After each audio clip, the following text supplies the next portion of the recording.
Halo Sobat Nusantara, selamat datang kembali di channel Suara Nusantara. Pernahkah kalian bertanya-tanya, apa sih rahasia pasangan yang kelihatannya adem ayem, rukun dan selalu sejalan dalam mengambil keputusan? Jangan-jangan mereka punya cara komunikasi yang unik, yang terinspirasi dari kearifan lokal kita. Kali ini kita akan bedah sebuah konsep yang mungkin terdengar lucu tapi sangat dalam maknanya. Musyawarah mufakat diranjang, rahasia komunikasi keluarga ala desa di Jawa. Yuk kita gali bareng gimana filosofi musyawarah yang kental di pedesaan Jawa ini bisa diterapkan di dalam rumah tangga kita. Siap, mari kita mulai. Apa itu musyawarah mufakat ala desa? Sebelum kita masuk ke ranjang, mari kita pahami dulu apa itu musyawarah mufakat dalam konteks desa di Jawa. Biasanya ini adalah proses pengambilan keputusan kolektif.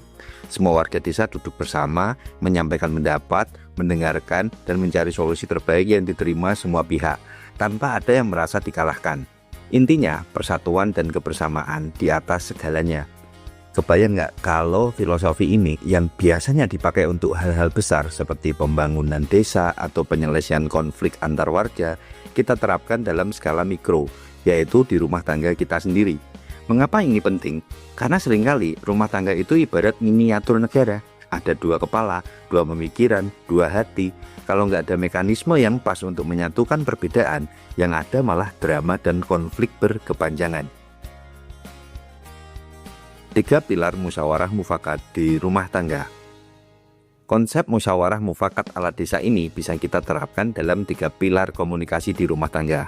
Apa aja tuh? Pertama, duduk bersama. Pilar pertama, duduk bersama nih. Di desa, musyawarah itu biasanya dilakukan dengan duduk melingkar, suasana tenang dan suara lirih. Tidak ada yang teriak-teriak atau memaksakan kehendak. Coba terapkan di rumah tangga. Carilah waktu dan tempat yang tenang dan nyaman untuk bicara dengan pasangan. Bisa saat santai di sofa sambil minum teh di dapur, atau yaitu tadi di ranjang sebelum tidur atau setelah bangun. Hindari diskusi saat sedang emosi, buru-buru atau di tempat ramai. Suara lirih dan nada bicara yang tenang itu penting banget. Ini mengirim sinyal bahwa kita di sini untuk mencari solusi, bukan mencari siapa yang salah atau menang. 2. Mendengarkan dengan hati. Pilar kedua, mendengarkan dengan hati. Dalam musyawarah desa, setiap suara itu didengar. Ada pepatah Jawa, ajining diri saka lati, ajining lobo saka busono. Harganya diri dari ucapan, harganya badan dari pakaian. Ini juga berlaku untuk mendengarkan. Di konteks rumah tangga, ini berarti kita harus mendengarkan pasangan kita, bukan hanya menunggu giliran untuk bicara. Dengarkan apa yang menjadi kekhawatiran mereka, keinginan mereka, atau bahkan keluh kesah mereka. Kadang pasangan kita cuma ingin didengar kok, nggak selalu butuh solusi instan. Dengan mendengarkan secara tulus, kita menunjukkan empati yang mendalam, seperti kearifan masyarakat Jawa yang selalu mengedepankan tepo sliro atau tenggang rasa, dan unggah-ungguh atau sopan santun dalam berinteraksi. Jangan interupsi, jangan menyalahkan, dan jangan langsung menghakimi. Biarkan pasangan menyampaikan semuanya sampai tuntas. 3. Mencari titik temu atau gotong royong solusi. Pilar ketiga, mencari titik temu atau gotong royong solusi. Ini adalah inti dari mufakat. Setelah semua pendapat didengar, langkah selanjutnya adalah mencari jalan tengah, mencari solusi yang bisa diterima bersama, yang adil untuk kedua belah pihak. Ini adalah semangat gotong royong dalam mencari solusi.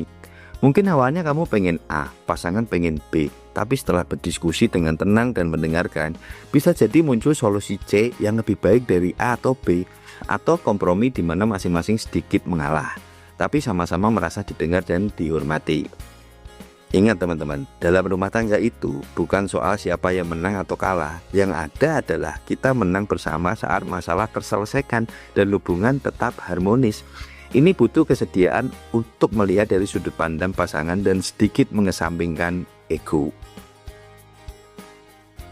Mengapa musyawarah ini efektif untuk rumah tangga di Indonesia? Konsep musyawarah mufakat ini sangat cocok untuk rumah tangga di Indonesia karena beberapa hal. Pertama, menjunjung tinggi harmoni. Budaya kita sangat menjunjung tinggi keharmonisan dan menghindari konflik terbuka. Musyawarah memberikan wadah yang aman untuk menyampaikan perbedaan tanpa harus memicu pertengkaran besar. Kedua, rasa saling menghormati.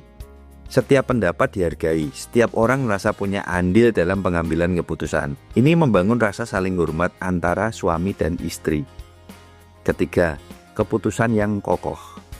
Ketika keputusan diambil berdasarkan kesepakatan bersama atau mufakat, komitmen untuk melaksanakannya akan lebih kuat, tidak ada yang merasa dipaksa. Keempat, edukasi untuk anak. Dengan melihat orang tuanya berdiskusi dan mencapai mufakat, anak-anak akan belajar bagaimana cara menyelesaikan masalah dan berkomunikasi secara sehat. Ini adalah warisan tak ternilai. Ini adalah kearifan lokal yang luar biasa, mengajarkan kita bahwa masalah apapun, sekecil apapun bisa diselesaikan dengan duduk bersama, saling mendengarkan dan mencari titik temu. Tip praktis memulai musyawarah di ranjang. Lalu, bagaimana cara memulai musyawarah di ranjang ini dalam rumah tangga kita? Pertama, tentukan waktu khusus. Tetapkan waktu rutin, misalnya 10-15 menit setiap malam sebelum kita tidur atau di pagi hari, pas waktu kita lagi santai. 2. Mulai dari hal kecil. Jangan langsung bahas masalah besar, mulai dari keputusan kecil seperti mau makan apa besok, rencana akhir pekan apa nih, atau pembagian tugas kecil dalam rumah. Ketiga, hargai perbedaan pendapat. Ingat, musyawarah itu bukan tentang menghilangkan perbedaan, tapi menyatukan perbedaan. Biarkan pasanganmu menyampaikan pandangannya tanpa merasa dihakimi.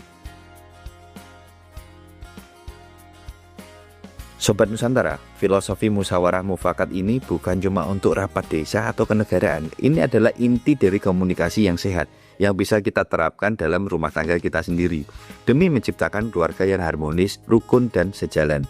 Jadi mulai sekarang, yuk ajak pasanganmu untuk musyawarah mufakat di ranjang, atau dimanapun kalian merasa nyaman. Rasakan bedanya. Gimana menurut kalian? Apakah ada kearifan lokal lain dari daerah kalian yang juga bisa diterapkan dalam komunikasi rumah tangga?